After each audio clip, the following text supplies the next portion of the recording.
your understanding that it will be based on shared analysis of end-time events to some extent?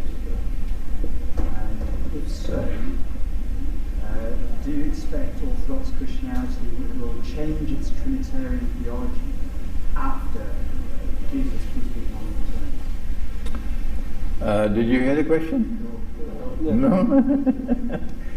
I believe he's asking, because you know at the age of 77 my hearing is declining now, and that's not always a bad thing. So, until I get a hearing aid, I believe he's asking whether the wrong beliefs which have entered into Christianity, like that Jesus is the Son of God and the belief in the Trinity, will these things be corrected before Jesus returns, or will we have to wait until he returns? Is that the question? After he returns, yeah.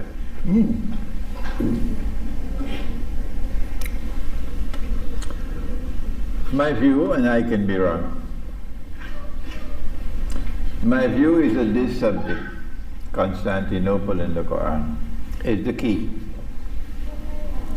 That if we have the scholars of Islam who do their work and reach out to the Orthodox Christian, we'll forget the West, that's hopeless. That's monkey town. But if you reach out to the Christian who is still sincere in Islam, who still observes the dietary laws of Christianity, who still respects the Sabbath, okay? If you reach out to him with the subject of Constantinople and the Quran, as I have been doing, you will notice that there will come about a change and they'll show greater respect for Islam. You then have to take them to the Quran and show them in the Quran where what Sultan Muhammad Fatih did in 1452 in waging war on Constantinople was condemned in the Quran. It is in conflict with the Quran. It's hopeless to tell that to the Turkish people.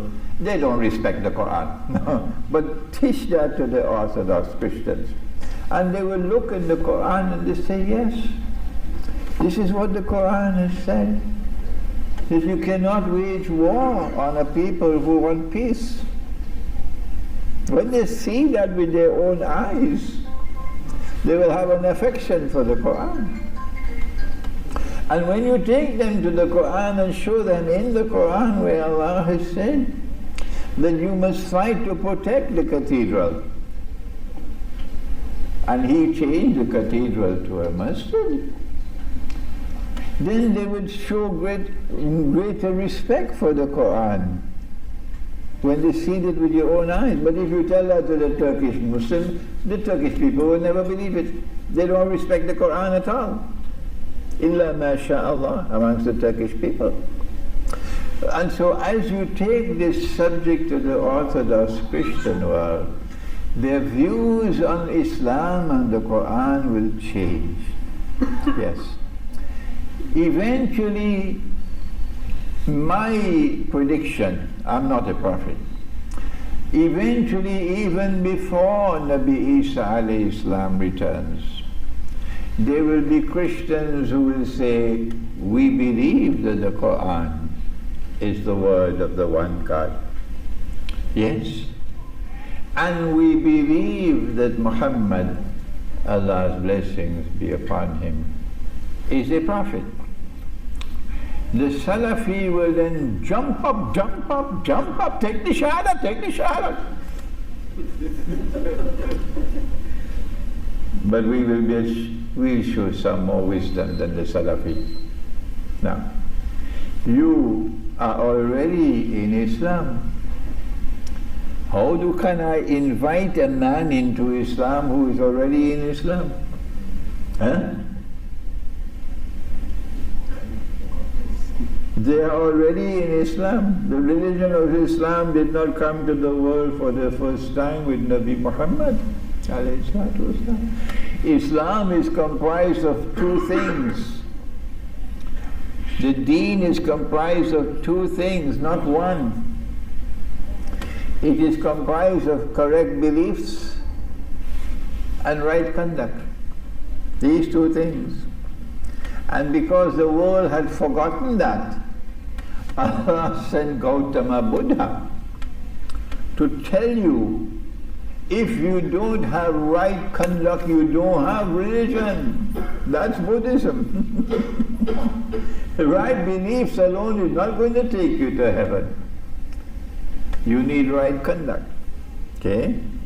So when the Orthodox Christian sees us respecting him for his right conduct, that he also, like us, he is responding to the oppressor, NATO, challenging the oppressor, like Venezuela, and struggling to liberate the oppressed. That is right conduct.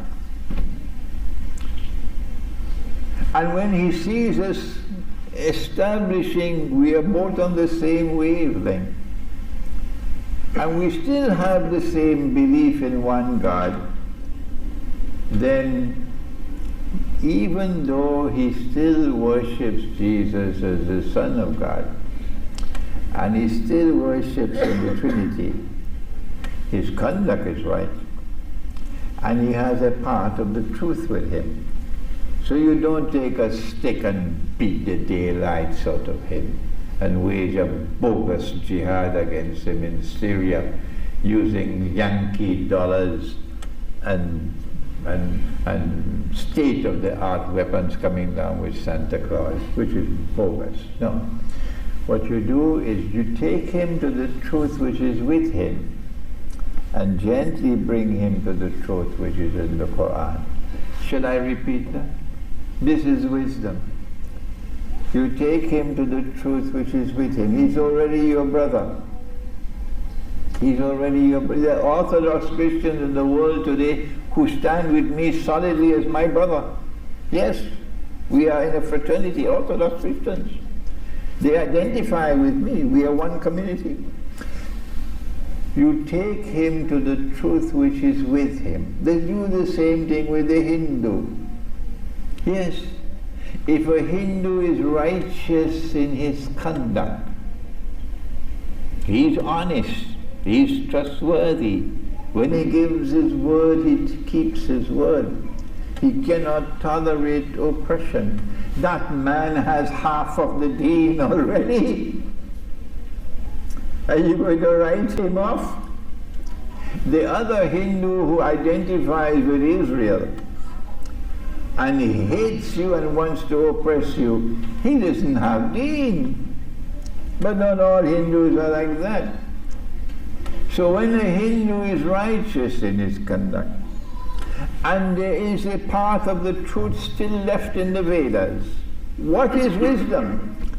Wisdom is that you take him to the truth which is with him, and let that truth help him to come to the truth which is in the Quran. That is how we will deal with the Christians, inshallah.